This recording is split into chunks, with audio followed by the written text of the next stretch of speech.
Good morning, good afternoon, good night, at whatever time of day you are watching this. So, for your daily dose of motivation, the theme is staying connected. In this particular time of social distancing, I would urge everybody to keep connected. Keep those family ties, friendship ties firm and strong. In fact, now is the time to nurture those, cultivate them and develop them. So I know the rule is to stay 2 feet apart when you're out, and please make sure you're sticking to that rule. But when you're inside, please make sure that you're not isolating yourself. You're not falling into loneliness and becoming disconnected.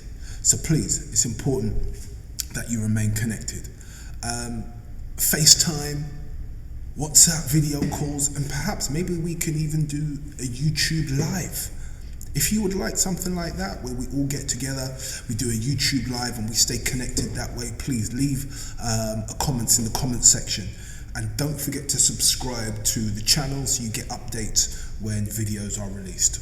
Okay, let's get into it. We're focusing on critical thinking today, and what I'd like you to do is just a short brainstorm activity. As you can see in the middle, in the blue oval shape here, the question: what are some of the ways we can tell if a text is true? I just want you to jot those ideas down. Take about 3 to 5 minutes. So pause the video now and complete that brainstorm activity, if you will. Moving on to critical thinking. Critical thinking is an action. That action is a verb. It's the ability to evaluate and interrogate a text. And those two words, evaluate and interrogate, are crucial. What I would like you to do at this particular time, I want you to practice using the phrase critical thinking in 4 sentences. Go for it now. Pause the video and just use the phrase critical thinking, or it could be to think critically. Just use that in variations in 4 sentences. Go for it. So, what does interrogation mean? As I mentioned, that's one of the important words with critical thinking. The best analogy I can come up with really is to think of it like a police inspector interrogating a criminal or potential suspect. What would they do? They would pose lots of questions to that criminal in order to find out the truth. Where were you? Who were you with? Why were you there? Why were you holding that? What were you doing? A whole host of questions. That is exactly what we're doing when we're thinking critically, especially when we're reading critically. So we can read text critically by posing questions. One of the key aspects of critical thinking is knowledge. We can't possibly quantify how much the brain knows. Neither can we quantify how much it could know over a lifespan. So having lots of knowledge and access to facts is really important for thinking critically, because it allows us to compare, contrast, judge, evaluate, all of these kinds of things. So we're focusing on critical thinking. And critical thinking really is our ability to pose questions of a text. So whenever you have a piece of text in front of you, the critical thinking process involves asking questions of a text. And those questions will be related to around 3 areas really. We're seeking to find out, is it credible? Credible means, can we trust this piece of information that we are reading? Can we trust the author?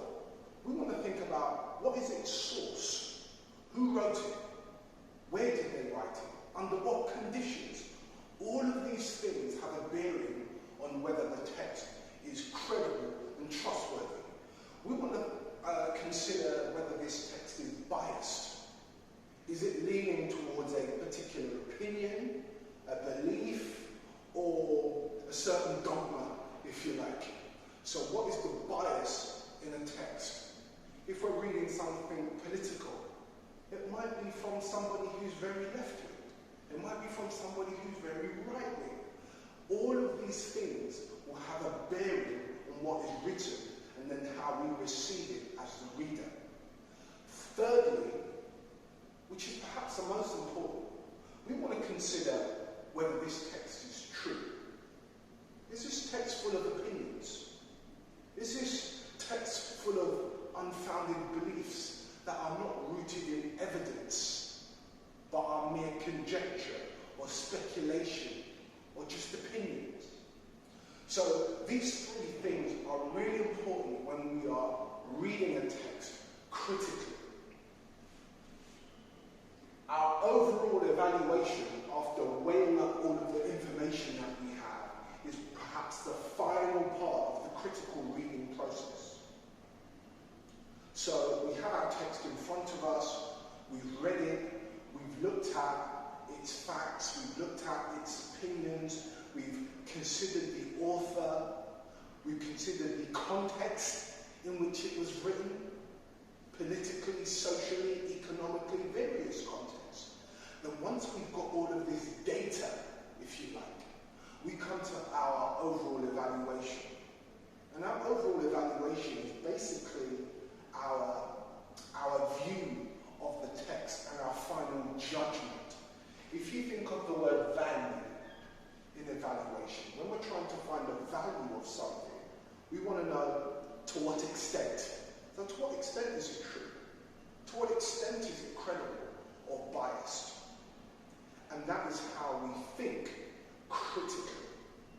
I hope this video has been useful, and all the best with your critical thinking and critical reading. Here's a model of critical thinking, and by no means, I'm no cognitive scientist, but I'm just going to sketch out how critical thinking works as a process. Firstly, you need to be able to comprehend. You need to understand what you're presented with. So you may have a range of data, facts at hand. You need to be able to understand those facts and the data. It involves putting those things in context, various kinds of context. It also involves synthesis. Synthesizing is where you draw things together. So you understand the material over here, you understand the context, and you're able to pull these together and think about, how does the context impact upon what I know or what happened? Okay, let's have a look at how this might work in practice. So, should all humans have the freedom to freely practice religious beliefs? So here's a typical general paper one question. We always start with our thesis. Our thesis is our argument, our main idea. So, here it's expressed all humans should have the right to openly express and practice religious beliefs. Fair enough. Okay, so how do we approach this critically? We can consider different contexts. We might consider the political context to support the thesis that all humans should have the right to openly express and practice religious beliefs. What do we mean by political context? Let's consider Article 9 of the Human Rights Act, which states that all human beings have the right to express and practice religion. That's your personal right. So if we put it in a political context, we're thinking critically now, because we're bringing the thesis or the main idea and we're putting it in various contexts. If we consider an economic context, religious people are less likely to cause crime, thus reducing costs to the criminal justice system. By the way, I do not know if this is a statistical fact, but I'm just showing you how critical thinking operates by putting things in context. Okay, a social context. Religion can create social cohesion and group security. For example, large groups going to churches, synagogues, temples, etc. So, there's another aspect of critical thinking which involves being able to consider the other perspective, and that is the antithesis. If you notice here, you've got the thesis, which means main idea, and you've got the antithesis, anti meaning against. So all it means is the opposite view, okay? So here, not all humans should have the right to express or to openly express and practice religious beliefs. Why is that? Again, let's put it in a social context. We could argue that religion creates greater social division. How about a political context? Political groups could be biased towards a particular religion. It defeats democracy. So here is how we think critically. We consider various contexts around the issue and we link them to the issue. That is synthesis. Your turn. What is it that I'd like you to do now? I would like you to choose a question, any one of these questions, and in fact, if you've got another question of your choice, you can use that. But you are going to create a critical thinking mind map considering the various contexts around the issue. So, after you've read all of these questions and you've chosen them, I would stop the video and create a mind map, a critical thinking mind map, just like this. Your task is to then upload it to the VLE, and I will assess them and give you some feedback. All the best.